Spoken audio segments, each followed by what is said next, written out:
மசாலா தான் பார்க்க போகிறோம். வாங்க இது எப்படி பண்ணுறதுன்னு பார்க்கலாம். பேன் வச்சாச்சு, பட்டர் சேர்த்துக்கலாம். நான் ஒரு துண்டு பட்டர் எடுத்து வச்சுருக்கேன். பட்டர் மெல்ட் ஆகட்டும். பட்டர் நல்லா மெல்ட் ஆகிடுச்சு. நம்ம அடுப்பை சிம்மிலே வச்சுப்போம். நான் 2 வெங்காயம் எடுத்திருக்கேன். வெங்காயம் போட்டுக்கலாம்.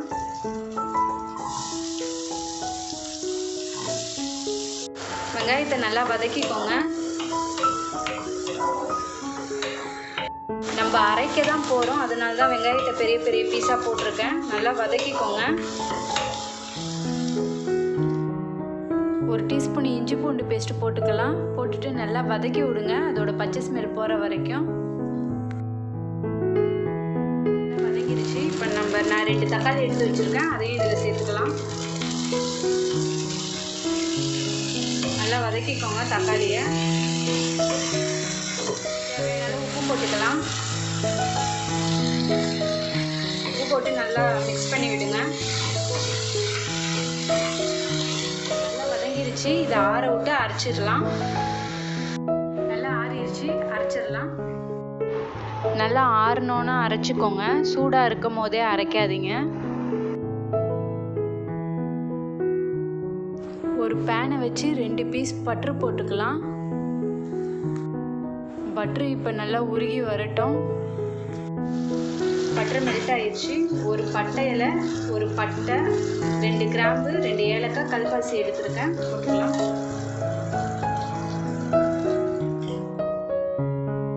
அரைச்சி வச்ச வெங்காயம் தக்காளி இதில் ஊற்றிக்கலாம். 1/2 டம்ளர் தண்ணி ஊற்றிக்கலாம். நான் ஜாரில் கழுவுன தண்ணியை ஊற்றிக்கிறேன்.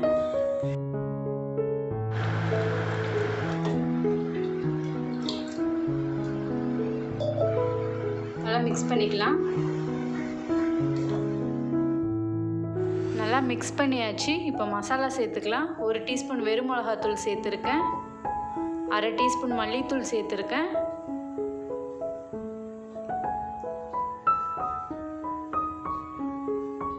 1/4 டீஸ்பூன் சீரகத்தூள் சேர்த்துக்கோங்க.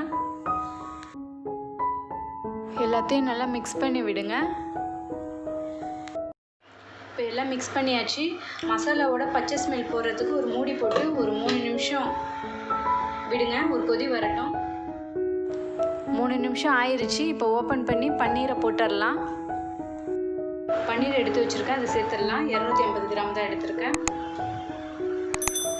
ஒன்று ஒன்றா போட்டுக்கோங்க.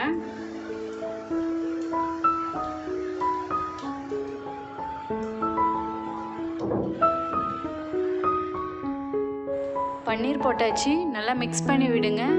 மெதுவாக மிக்ஸ் பண்ணி விடுங்க, இல்லைன்னா பன்னீர் உடஞ்சிரும். இப்போ 2 நிமிஷம் மூடி போட்டு மூடி வச்சிடலாம். 2 நிமிஷம் ஆயிடுச்சு. ஓப்பன் பண்ணிடலாம். இந்த ஸ்டேஜில் 1/4 டீஸ்பூன் கரம் மசாலா போட்டுக்கலாம். ஃபஸ்ட்டே போட்டால் கசக்கும். நல்லா மிக்ஸ் பண்ணி விட்டுக்கோங்க. அடுத்தது நம்ம முந்திரி அரைச்சி ஊற்றிடலாம். இப்போ 15 முந்திரியை எடுத்து நான் பாலில் ஊற வச்சுருந்தேன், அரைச்சிக்கலாம்.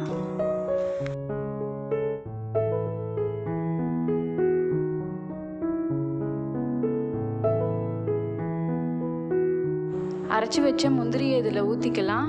அப்போ தான் இன்னும் கொஞ்சம் கூடுதலாக டேஸ்ட்டாக இருக்கும். இதை ஊற்றி நல்லா மிக்ஸ் பண்ணி விட்டுக்கோங்க.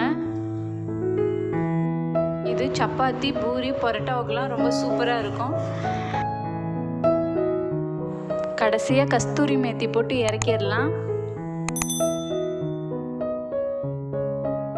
பட்டர் மசாலா ரொம்ப சூப்பராக வந்திருக்கு. இதே மாதிரி நீங்களும் உங்கள் வீட்டில் ட்ரை பண்ணி பாருங்கள். எப்படி இருந்ததுன்னு கமெண்டில் சொல்லுங்கள். இந்த வீடியோ பிடிச்சிருந்தால் லைக் பண்ணுங்கள், ஷேர் பண்ணுங்கள், சப்ஸ்கிரைப் பண்ணுங்கள்.